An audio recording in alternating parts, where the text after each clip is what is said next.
and welcome back for lunch.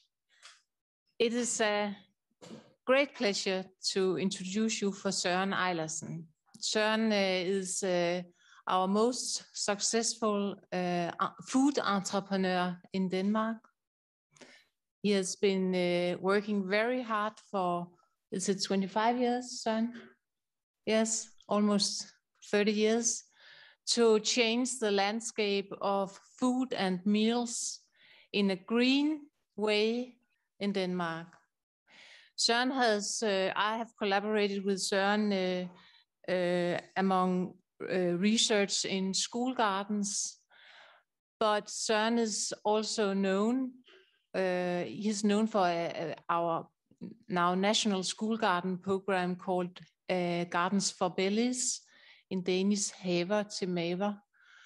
And but Søren is known for several other initiatives in the area or in the field of food, meals, and green changes. So it is about sustainability, but it's sustainability in a certain way.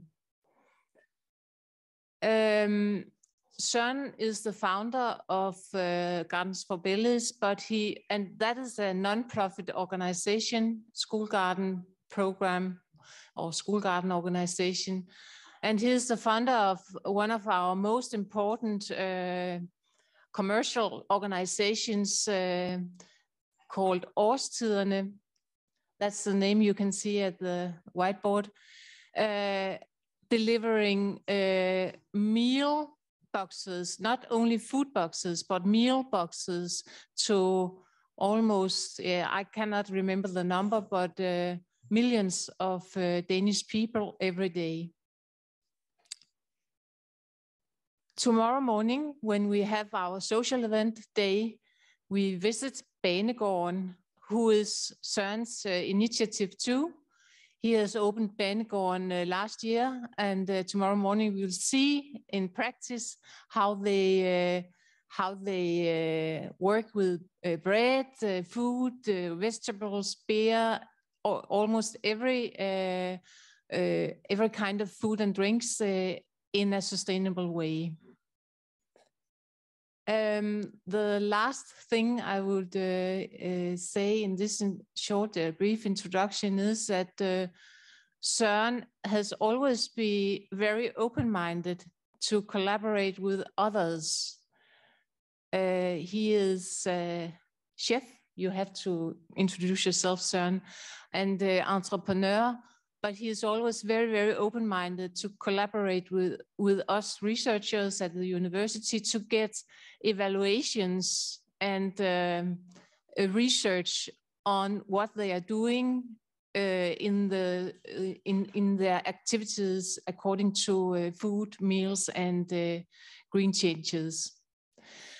I was the head of the research in school gardens in 2009 and met Søren for the first time. And I remember the personal interview I made with Søren. And I remember when he told me that in this school garden, we strive to make the children, to put the children in wilderness and give them the feeling of to be safe at the same time. And Søren told me about the magic of growing vegetables, the unique experiences that the children could make or have in the nature, growing their old vegetables and visiting the fields and the nature as such. And we have been looking very, very interesting in that field for many years now. And I'm so happy that it has given my research very deep interest for green education in a healthy and sustainable way, but also outdoor taste education. So with these few words, I would just welcome you, Søren, and thank you so much to having time to pass us here today, and the floor is yours. Thank you, Karen. Thank you for the invitation. I'm very glad to be here. I will show you kind of a tiny potpourri of what I work with. First, årstiderne means seasons. Our first payoff was back to the roots. Years later, it was changed to, in Danish, jordforbindelse, getting connected to soil, like urban situated people, how to connect them to agricultural areas. But in 2020, we changed again to a little more serious payoff. Earth is calling, and I'll get back to that. But it's of course climate change and biodiversity crisis that made us change. At the same time, we also work with this Danish word, planetarian, and the logo is of course the planet Earth and the moon to like iconic point that we need to take care of this. Then I work with Garden to Bellows, the school garden concept, founded in 2003, and that's actually, I think, the most important thing I do. And then last, we opened Banegården, like to take all our knowledge into urban areas and try to let human beings explore what it's all about, because we don't see it when we live in an apartment. Soil is more important than you could believe. Plants are magic. A typical meal box is what we deliver, and it is not millions of subscribers, but it's fully organic. It's also very biodynamic. It's we are delivering 12-14 million meals a year. And it's very nice. See, look at the green clementines. It's actually Anita from Sicily that planted these trees for us. Or blue corn from Murcia was delivered this week, just harvested. I just get very happy to see all these magic plants arise in a green transition. The planetary logo points at 5 main promises that the company promised to do. The first was to get our emissions in balance. We did that in 2020. Somebody would call it to be CO2 neutral, like offsetting, and then work with the reduction strategy. So we did that in 2020, and somehow I think that how come there's not many companies that actually does that? A few, but that should be a standard, at least in industrialized countries.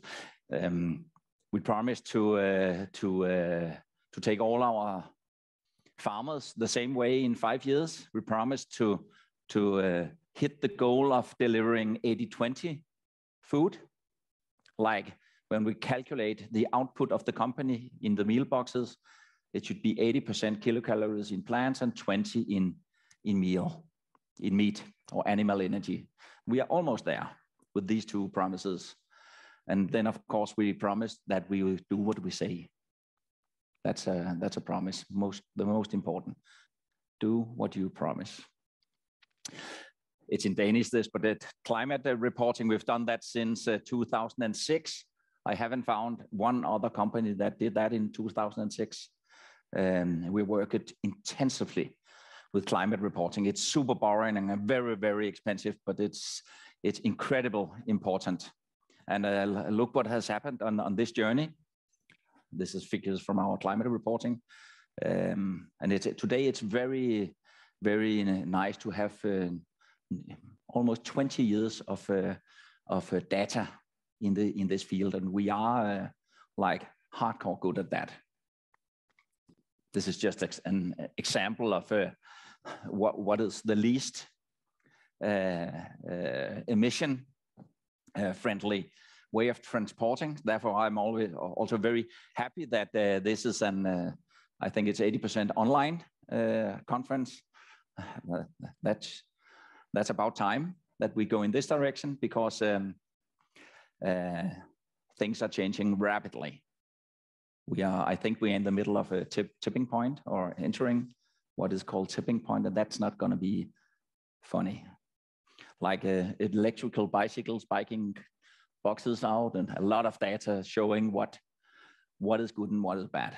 And like it shouldn't be a punishment to eat green. This is a blue Congo potato pizza, one of the best-selling items in Årstiderne. Like we sell all the ingredients for this. We call it a signature meal. So we work with these signature feelings that they should be 80-20, local, at least organic, best if biodynamic, and super well tasting, and like being an engine for the green transition. So we asked to speak up clearly. What are we going to do? How are we going to do it? And therefore, this is an LP I made about magic plants to tell what are the plants trying to tell us. And it's interesting. I did this 5 years ago, and these days I hear the top journalist leaders of Denmark. They're beginning now to understand that plants actually have a life, and they can take decisions. They shouldn't be punished with a lot of poison, etc., and being behaved like quadratisk praktisk good. They can take decisions. The compost system, like erosion on planet Earth, will help climate change go much faster, because if you don't bind carbon, carbon will be freed for the atmosphere. So a compost pile like this is one of the most important things, together with a crop, a crop like a tree that binds carbon. And this is not for fun. This is like, I mean it deadly seriously. Really, it's the soil that is a big part of the solution. It was a little funny, but it was also very, I felt safe. It was hot. It was in November 5 years ago. And it's filled with microbes and good bacteria. Then I think that in this green transition, you should, both for grown-ups and kids and rich and poor people, work with the aesthetics. So this is my desk at my office. You like it? Old varieties that are magic, and you don't find them. You can see the red corn and the blue corn here. You would only find one kind of yellow corn, when you know there are thousands of varieties that are super tasteful. You would like the taste, I think. Then in all I work with, in all three ideas, both the garden project, Banegården, and Årstiderne, there's kind of an activism attitude, getting all this greeniness into the stomachs and into the cities and into people's mindset. Banegården is one of them. This was how it looked when we found it. Almost tear down, but we actually like that it looks like that. Then we could renovate it. And this is my three partners. They look a little, hey, this is going to be a big job. But actually little, could you see that in the middle of Copenhagen?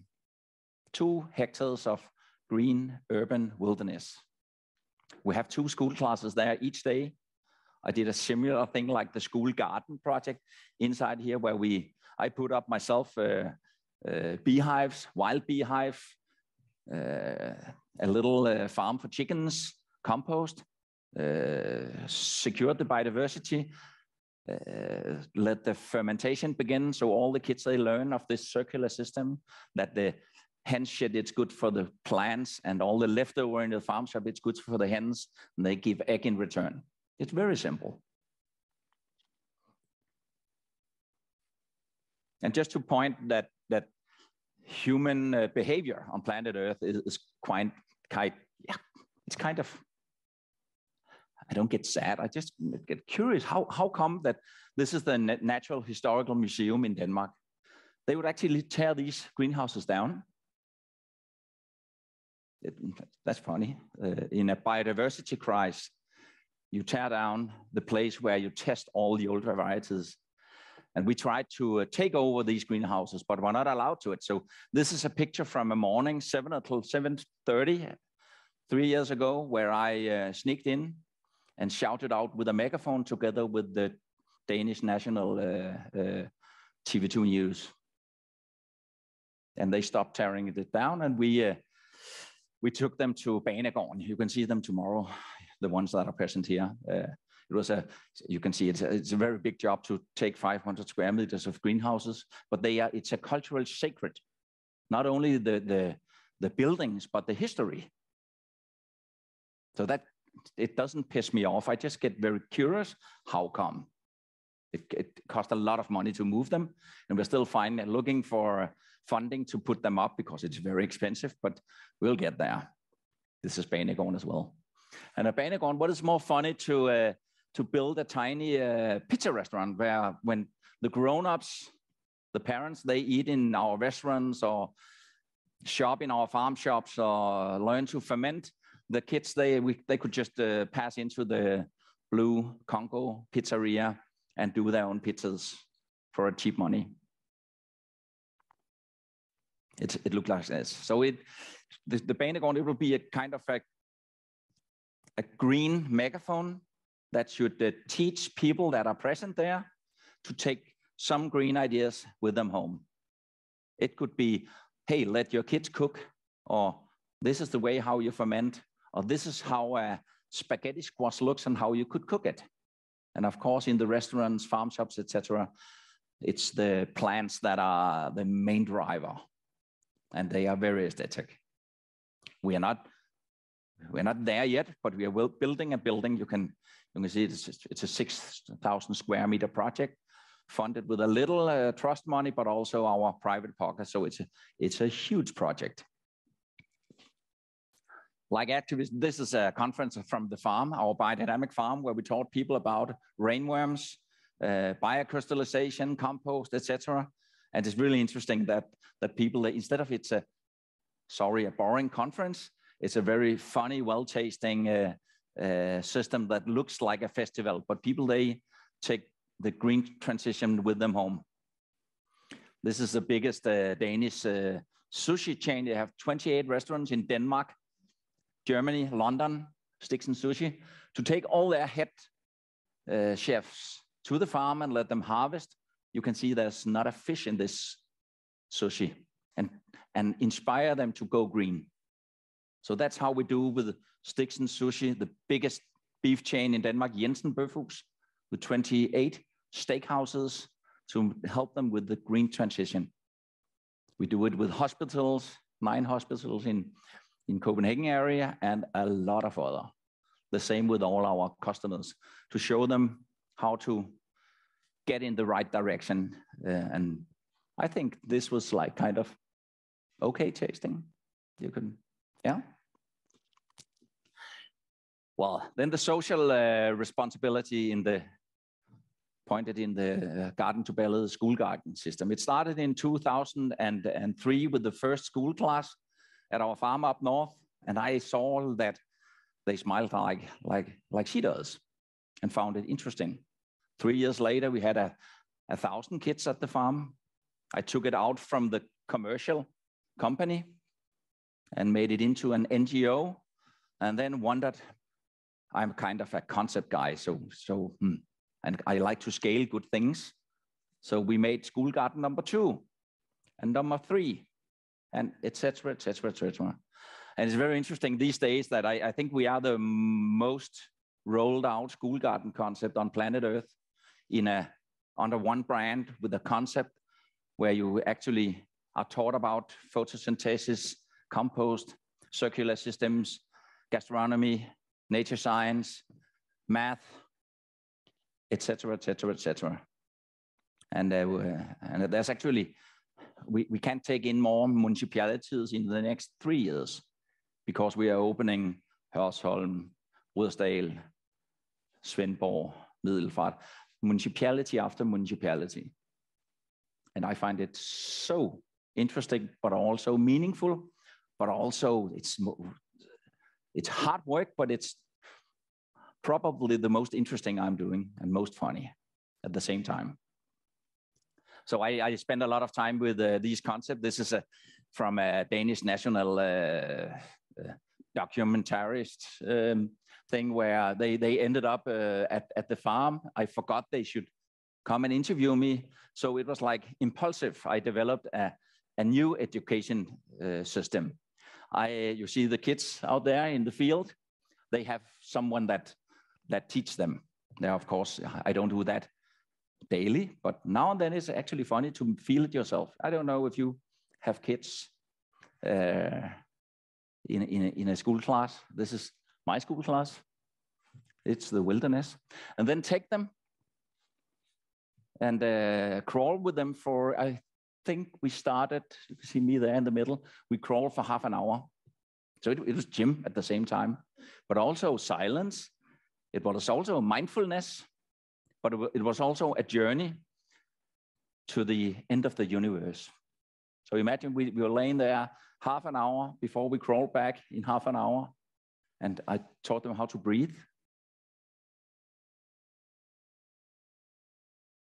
And then try to imagine what's out there. What will you meet when you fly out? And where does it end? And then please, with a tiny pen, my email, would you please go home and write what you saw? Do you think that it was not 3 lines they did. They did like 3 pages, 6 pages, 9 pages with the most fantastic stories. So it by coincidence became a new way of taking kids into the wilderness. And then in all what we do, we love to do more than expected. This is from our harvest party every year, first weekend in September. Been going on for 25 years. This is early morning, and you will see it 2 hours later, you will see 10,000 people there fermenting in you can see the kids' kitchen out there. You can see all the kitchen tables and the stoves, and you can see all the plants. The grown-ups, they lend the kitchen every harvest market, and we teach them to ferment or to do green hot dogs or whatever, and then give them a lot of green energy. And of course, also a lot of food. And this is some of our customers in the commercial idea. They will be, I think there are 80,000 families. We invite 20% of them for a free meal each year, just a free meal. They pay by listening about compost, climate change, green solutions, how to be a better person on planet Earth. A better person for the planet and for your kids and for your neighbor and your mom, dad, or your friends. And we do that all over Denmark. This is in an apple plantage at Fyn. This is at Banegården, actually. This is Østerbro in the center of Copenhagen. And it's a free dinner, but we know that they become a much more loyal person to planet Earth, and of course us also to the commercial company Årstiderne.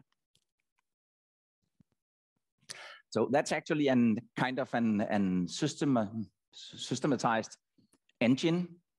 We are 700 employees in the for-profit. And Banegården is just about 100. And in Garden to Belle's, the setup for the kids, I don't count them. There's a lot. And we can see that we are rolling out. And when it comes to the kids, I've said to my wife and myself that I won't stop before it's a standard in Denmark that every kid, any kid, should at least grow one garden in 4th, 5th grade. It should go much deeper. So I continue to travel around Denmark to meet all the mayors and directors and finance departments to make this green transition. And I still wonder how come. Yeah, this morning I had a speech at a big hotel in Denmark for 450 people just after the finance minister. And he said, "Oh, hi, Søren. I was soon going to answer these mails I ship you. I know him from other situations, but the government, they don't answer. They think that it's not us. Somebody else should take care of this. Yeah, so it's private persons that should work with it, or luckily municipalities, they listen to us. But it's a very long journey to take. There's 99 municipalities in Denmark, and we have 23 now, 10 more listed to open. It's very hardcore, difficult to arrange and project lead a new municipality. With school teachers, they are very scared when we take them out of the classroom into a field or the wilderness and let a teacher that possibly should teach in math in nature and a kitchen together with plants, rainworms and bacteria. So it's kind of a transition to open teachers' mindsets. Typically, when we come into a new municipality, you can find 5% of the teachers that say, take me. The rest, they say, never, ever. I will go into a awkward farm and grow blue potatoes for a pizza and call it teaching.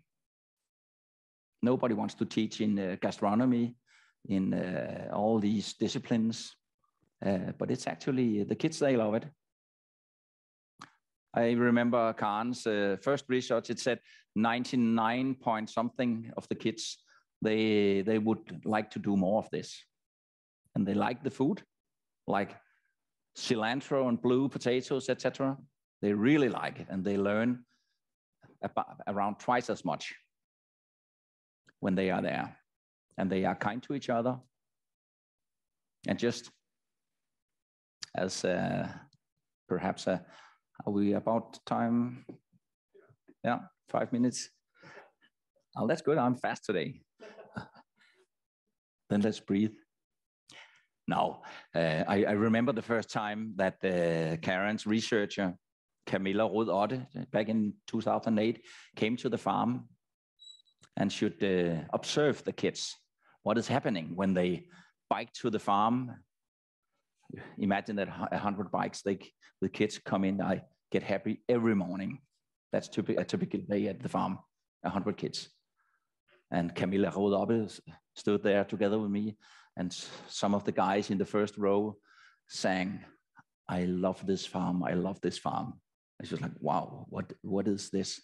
She didn't know what she was entering, but that's about these magic plants and the nature and the wilderness.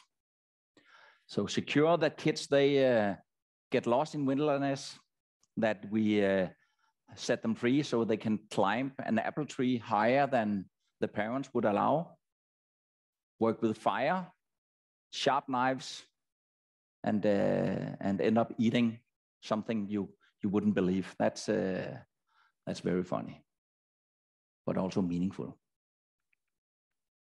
So I think that I'm used to when I work with something, I don't fix something. I start from scratch. So I think that the Danish schools, they actually I had a CEO from a Danish municipality called Slagelse 2 days ago, and he asked me if I could write the concept for a new school. Perhaps somebody in this sphere would find it interesting to develop a new way of how we schoolish instead of I have my last one. It's Molly. She's 14 years old. She's very, very good at sitting still, but I was not. I actually tried high school 2 times, but couldn't manage to do the math and the geography, etc. So I had to skip it, and it was a hell for me the next 10 years when I thought I was a stupid guy.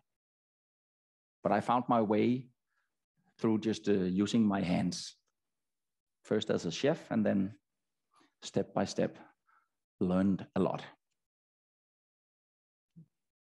I think that's it. Thank you.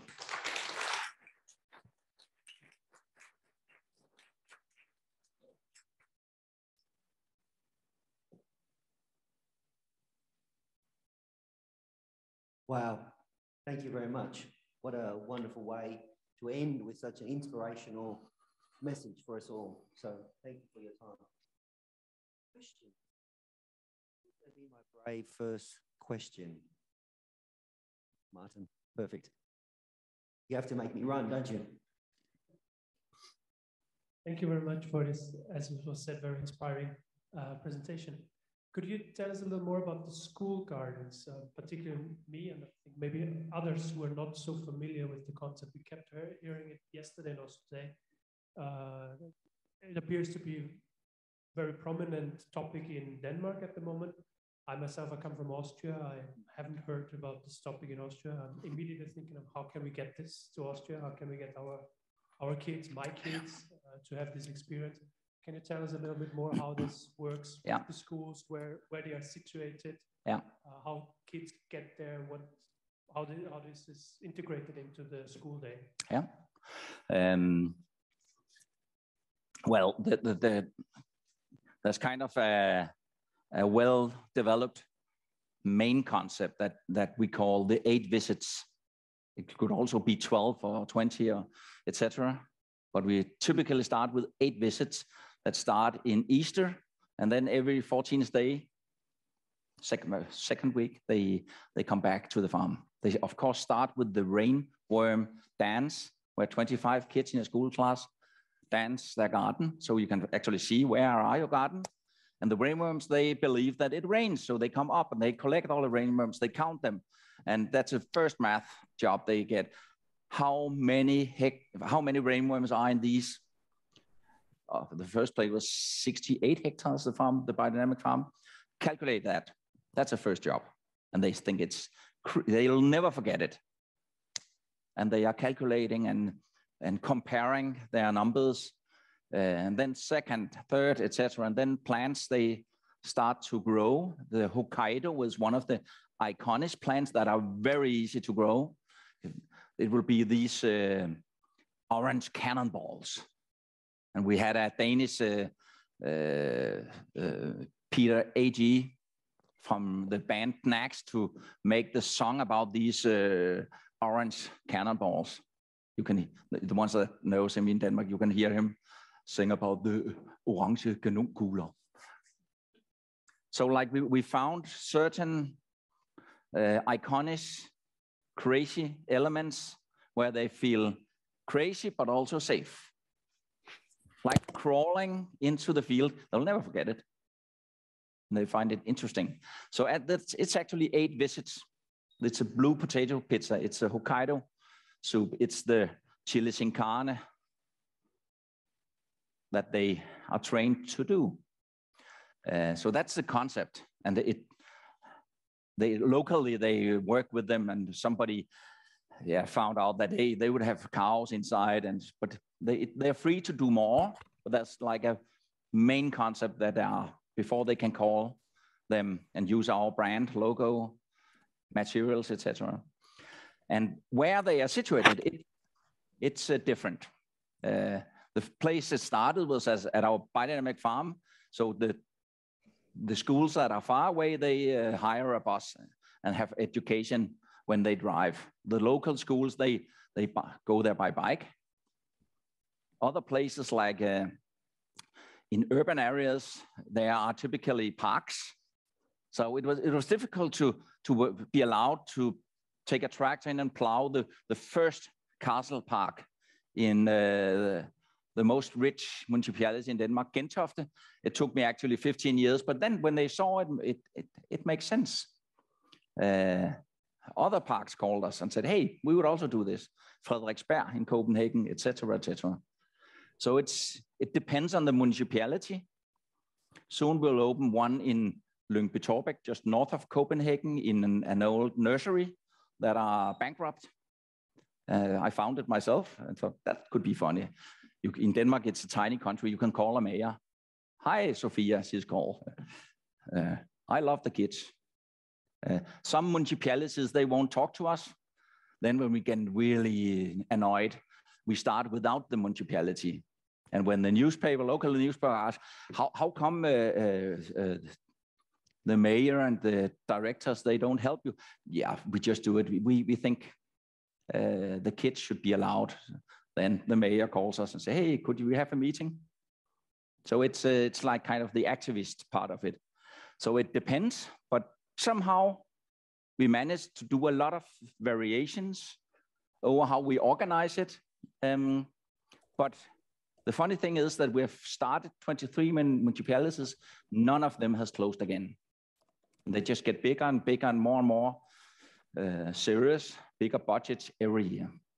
So it's like a snowballing. It's a green snowball. And researchers from CBS, the Danish Business School, they tell us that tipping point are soon there so that it will be a standard that you can't not have a school garden in Denmark in a certain municipality. Let's see. Søren, thank you so much. I was just could you, when we compare Gardens for Venice with other school garden programs worldwide, we see a difference. We see many differences, but one difference is that the Gardens for Venice, your program, integrate the culinary dimension, the gastronomical dimension, in a way that many other programs don't. And it has something to do with the way the kids grown up their vegetables, their own garden, their own vegetables, harvesting, and every time they are in Gardens for Venice, they have a cooking lesson.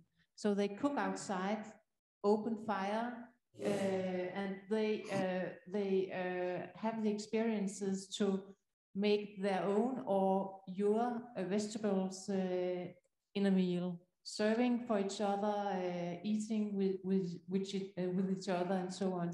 Could you just and that inspired me to do the outdoor taste education research in your school garden program. But could you tell us just that you are a chef? I know. Yeah. So could you tell us a little bit more, why is the cooking or the culinary gastronomic dimension so important in this school garden program? Yeah, I find it's actually, of course, I'm a chef. That probably made sense for me to go in that direction. But at the same time, if you look into lifestyle diseases in Denmark, we have 6 million, population of 6 million. We have 500,000 that already has diabetes, and we have 500,000 that is pre-diabetic. Obesity is a big problem in this country, and a lot of other lifestyle diseases. And the school doesn't take care of these issues. And in the period until kids are 18 years old, you have to actually have kind of an access to them in the school universe. And after that, they are on their own. They only have their families and friends and perhaps a workplace that could help them in the right direction. But you actually have a possibility to show them all the good things. And why not put food on the agenda? Because that's what it's very much about. Like I think that I work with my hands. It's not popular in Denmark.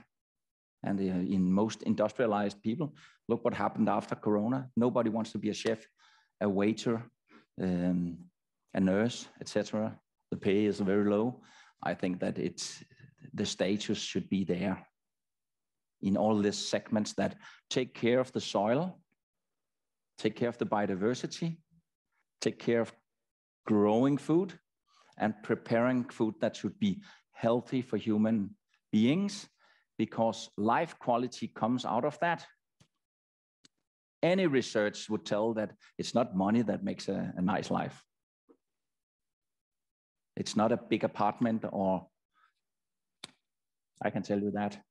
I actually did good, but you don't get a lucky life, a happy life without connection, being able to breathe and eat healthy. Because I've done 3 fermentation books. It's very important what is inside us.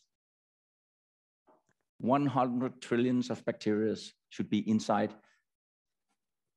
any of you.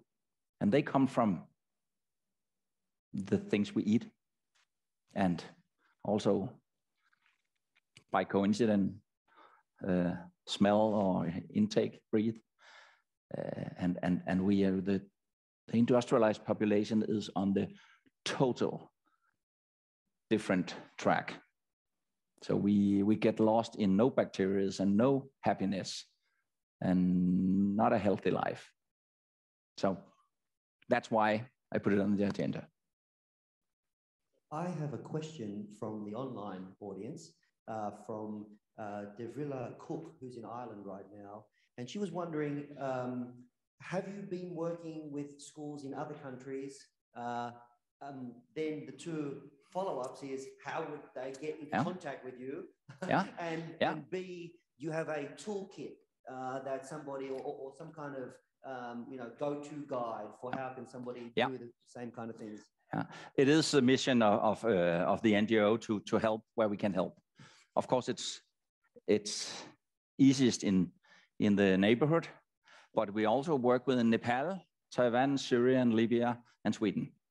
They are not fully rolled out, but we would like to help. We haven't got the money to go there or to pay for the ticket, so people could fly in, but we can go on Teams and spend the first half hour. And I have good colleagues that actually takes care of all these people that wants to dig into the sphere. So on the Haver to Maver website .dk, you can find an email contact. We would like to help. The Nepal Prime Minister, he sent 3 persons that came with the document that was with the stamp that they decided to do a school garden on every Nepal schools. It's 3,500, and I haven't heard how far they are now, but it is interesting, and we would like to help out there. It's kind of an open source project. We'll give it away, but we haven't got the money to spend our entire day on people, so they should perhaps pay a little Sally for my colleague Sally, but I work for free. Thank you very much. Is there anyone else here in the audience?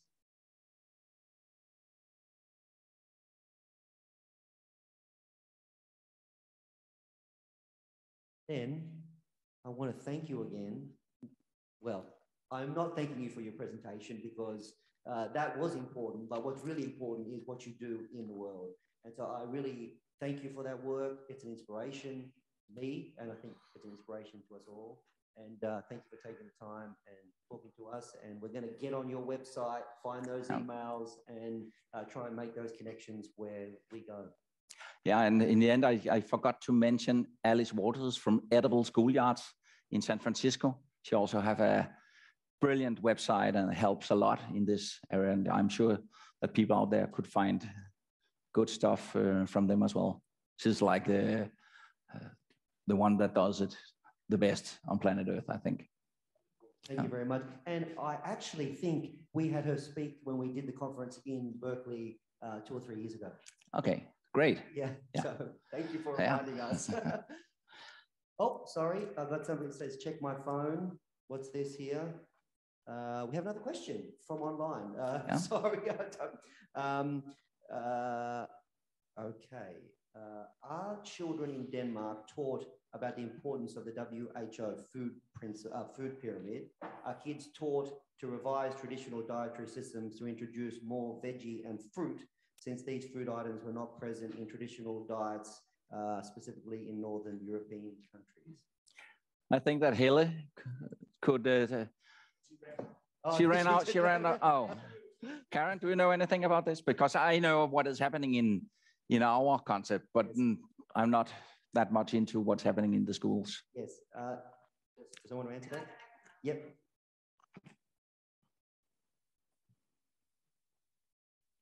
Maybe you just have to repeat the question just so I can focus on it. Yes. Yeah.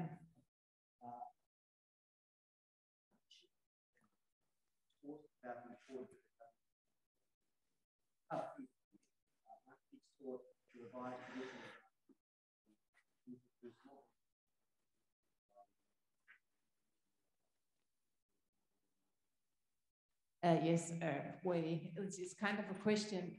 Yes, they are taught about these things in the Danish primary school, both in the primary and the secondary school. And I don't know what the last part of the question is about, because I think we are working very hard as researchers, as outdoor taste education researchers, and as home economic researchers, to teach the kids to learn by their own senses, by experiments, by the nature, as Søren has told us about, and to take decision and critical decision making in the way that they want to eat and to have their meals. So in Denmark, we are not the subject home economics in the Danish school, national school system is not only concerned about the food pyramid. We are concerned about their critical decision making concerning food and meals, and what in what way they want to grow up, taking care of it, taking care of the planet, according to what Søren has told us here.